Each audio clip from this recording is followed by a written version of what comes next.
Yeah, I think you put the question very interestingly when you say the technocratic governments that have been put in place in Greece and Italy and other populations looking longingly at China and saying, you know, that's how we want government to look. I think that's really falling into an argument beloved of many economists.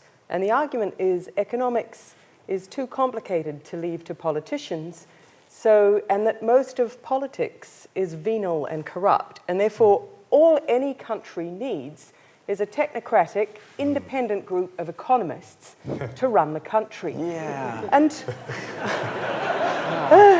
I think... What a beautiful picture. And I think, alas, Jeff, that's profoundly wrong. And I think that when people say democracy is in crisis, they're usually not talking about what the economists are talking about. They're saying that democracies are struggling.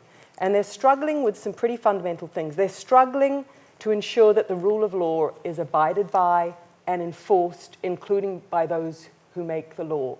And that was some of the disaffection in Italy. It was the sense that their elected government, Berlusconi, was acting above the law and not acting within the law. And so what's happened in Italy is, yes, you've had a technocratic government come to power, but it is one that many Italians see as a government which is more abiding of a rule of law. And democracy is not just about being elected.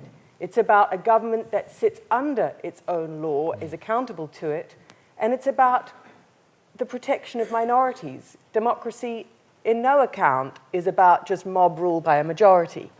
And I think it's those elements. So when we look at the Arab Spring, that was a yearning to have governments that sit under the rule of law. It was a reaction against Ben Ali and other dictators who not just enriched themselves, but corruptly used the law aggressively for their own enrichment and for their own purposes. And it's that people are revolting against.